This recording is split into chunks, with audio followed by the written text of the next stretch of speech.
She had not touched a fighter jet in 4 years. She looked like a tired waitress, nothing more. But when both engines failed high above the clouds, she picked up a radio in seat 17A. 2 F-22 pilots heard the name Falcon, and it changed everything for everyone on board. Before you watch full story, comment below from which country are you watching. Don't forget to subscribe for more amazing stories. It was a cold Tuesday morning in October. Flight 117T4 was flying from Denver to Boston. The plane left the ground at 6:40 a.m. Sarah sat in seat 17A, close to the window. She wore a plain gray shirt with the words Maple Street Diner printed on the front. Her jeans were old. Her white sneakers had a small hole near the left toe. On her lap, she held a paper bag with a cold sandwich inside. She looked like exactly what she was supposed to look like, a tired waitress flying to see her sister for a wedding. The man in seat 17B was named Peter Grant. He wore a black suit and a silver watch. He opened his laptop as soon as he sat down and did not look at Sarah at all. To him, she was just another passenger, not important, not interesting. He had learned, in his years of business travel, not to talk to strangers on planes. A flight attendant named Maria walked down the aisle with a warm smile. She stopped at row 17 and asked if anyone wanted a drink before takeoff. Sarah asked for water. Maria smiled and moved to the next row. She had no idea that the quiet woman in the worn sneakers used to fly jets faster than sound. Sarah closed her eyes and leaned her head against the window. She had worked a long shift the day before at the diner. Her feet still hurt. She was almost asleep when the plane began to climb through the clouds. The sky outside turned from gray to a soft blue. She loved that view, even now, even as a passenger with a tired body and a quiet life. Sarah Mitchell had once been Major Sarah Mitchell of the United States Air Force. For 8 years, she flew fighter jets over deserts and mountains, on missions that were never written about in any newspaper. Her call sign was Falcon. She earned that name during a training flight, when her instructor watched her fly out of a dangerous spin without any fear in her hands. He told the other trainers that she flew like a falcon, fast, smooth, and always aware of what was ahead. That name followed her through 2 years of combat duty. It followed her through a mission in the mountains where she made a choice that broke every rule in the flight manual. She flew low, into danger, to pull out a group of soldiers who were trapped and about to be lost. 9 of them lived because of what she did. But one young soldier who had gone ahead of the group did not make it home in time. The Air Force called her actions reckless. They took away her wings. She did not fight the decision. She simply left. She moved to a small town outside Denver, where nobody knew her name or her past. She took a job at the Maple Street Diner, because the owner, an old man named Frank, did not ask her many questions. He looked at her steady hands and told her she could start the next day. That was 4 years ago. Since then, she had poured coffee, carried plates, and smiled at strangers every single morning. The customers liked her. Some called her Sadie. She never corrected them. About 20 minutes after takeoff, Sarah felt something small. It was not loud. It was barely there. Just a light shake that moved through the body of the plane, so soft that most people would never notice it at all. Peter Grant did not notice it. Maria, walking with an empty tray, did not notice it either. But Sarah noticed. Her body went still. Her eyes opened at once. She turned her head slowly and looked out the window at the engine under the wing. For a few seconds, she watched it closely. Then she saw a faint shimmer of heat near the back of the engine, a color that was almost impossible to see in the gray morning light. But she saw it clearly. Her heart dropped, not with fear, but with certainty. She knew that engine was in trouble. She pressed the call button above her seat. When Maria came, Sarah spoke in a calm, low voice. She asked Maria to go quietly to the cockpit and tell the captain that the right engine was showing early signs of failure. She asked her not to make a scene, just to go and tell them softly. Maria looked at her worn shirt and old shoes and almost laughed at the idea that this tired-looking woman knew something the pilots did not. But something in Sarah's eyes made her walk straight to the cockpit door without another word. Inside the cockpit, Captain James Riley and First Officer Ben Cole were checking their instruments. When Maria knocked and passed the message, Cole looked down at his gauges, and his face changed instantly.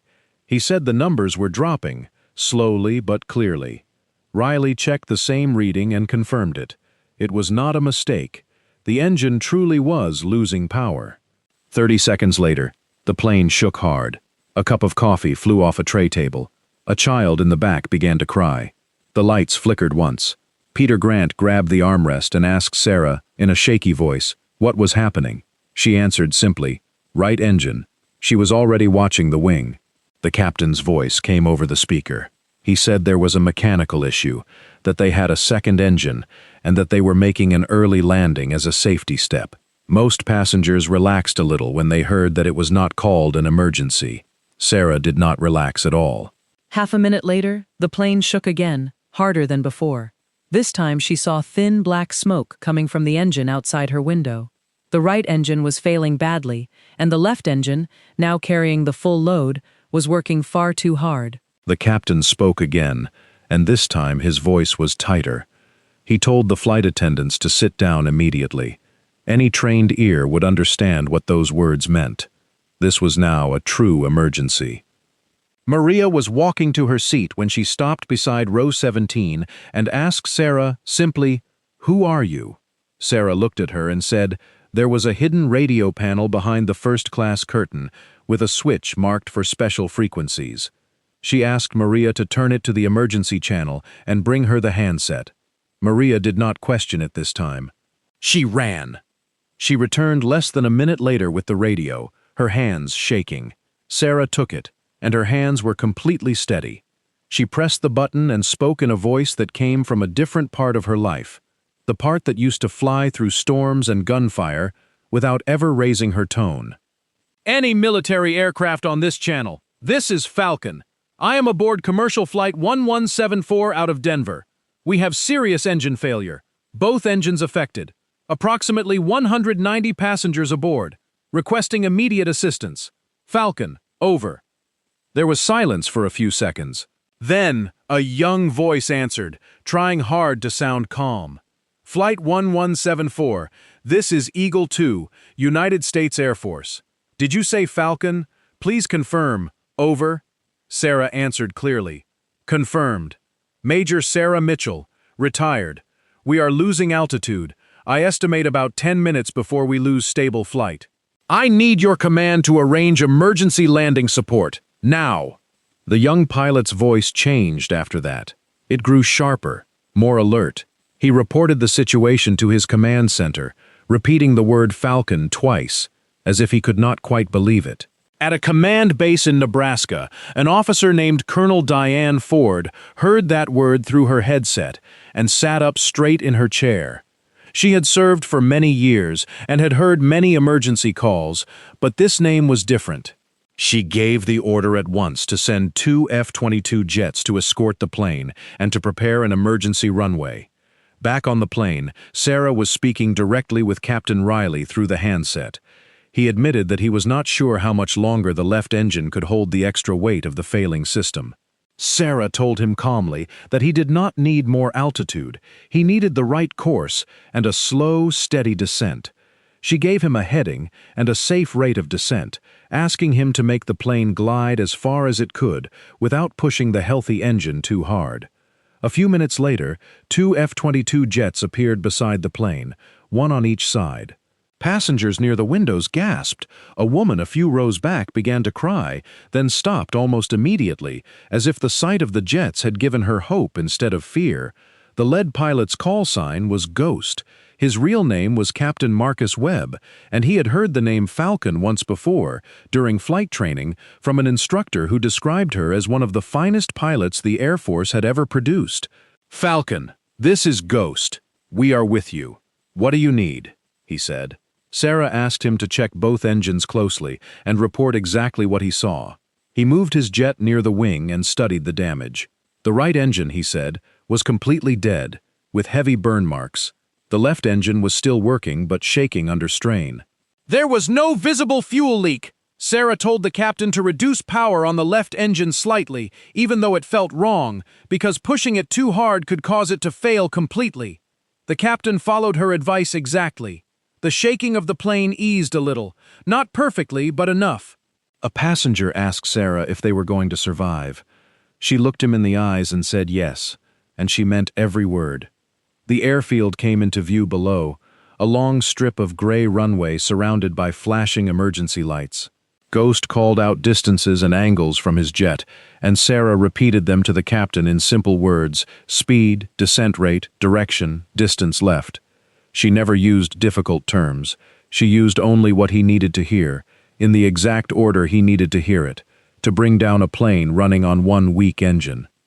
As they came close to the ground, Sarah told the captain he was coming in a little too high and needed to increase his descent briefly, then ease it back. He followed her words exactly. The wheels touched the runway hard, and the plane shook and bounced once, before the brakes caught and slowed it down. Bags fell from the overhead bins. Someone screamed once and then went quiet, but the plane stayed straight, and it slowed, and finally it stopped completely. For one moment the whole cabin was silent. Then someone began to clap, and within seconds the entire plane was clapping and crying at the same time. Maria stood in the aisle with her hands over her mouth, tears running down her face.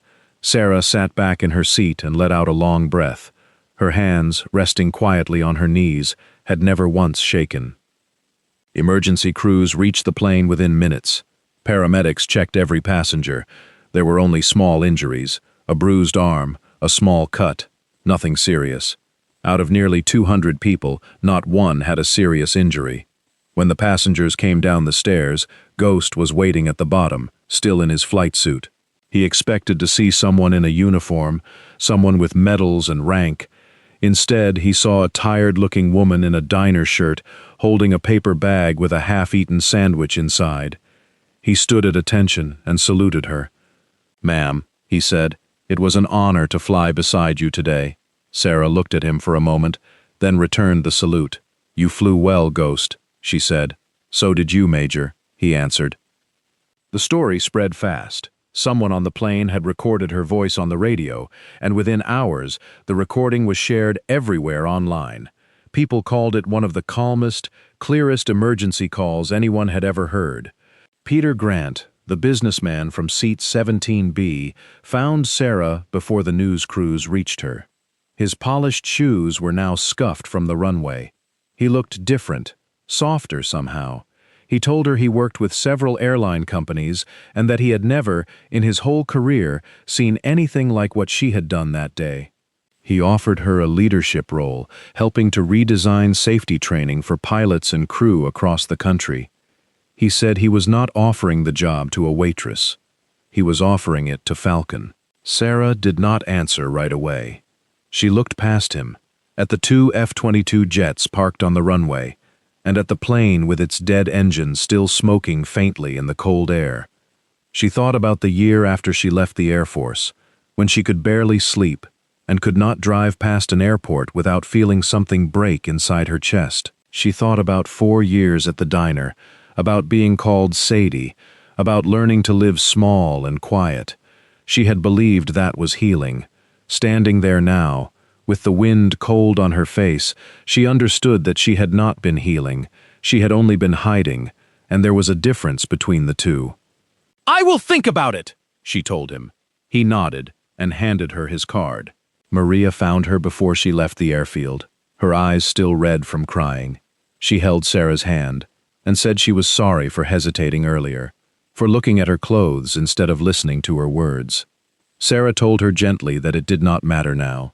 What mattered was that she had listened, and she had gone. A young boy nearby was holding a small toy jet, shaped just like the F-22s that had flown beside the plane. He asked Sarah if she had been scared. She thought about it honestly, the way she always tried to answer honest questions. "There was no time to be scared," she said. "There was only time to work." The boy nodded slowly. the way children do when they hear something true. 6 weeks later, Sarah gave her notice at the Maple Street diner. Frank did not ask her to explain anything. He simply told her she had been the best worker he ever had and that she was always welcome back. She believed he meant it. She did not return to the Air Force. That chapter of her life was closed, and she had made peace with it. But she accepted Peter Grant's offer. She moved into a new office with wide windows looking over the city, and she spent her days building better training systems for pilots and crews across the country. She taught them how to stay calm under pressure, how to notice small signs before they became big problems, and how staying steady is not a feeling but a choice you make again and again until the plane is safely on the ground. She was good at this work, not because she had studied it in books, but because she had lived it. High above the clouds, on a cold morning, when a tired waitress in a diner shirt picked up a radio and said a name she thought she had left behind forever. Falcon. She had tried to bury that name under years of coffee cups and early mornings and a small, quiet life. But some names do not stay buried. Some skills do not disappear. And the people who carry them, no matter how ordinary they look, no matter what shirt they are wearing or what seat they are sitting in, do not stay hidden forever. Not when the engines fail, not when the radio calls out, not when the world needs someone steady enough to answer.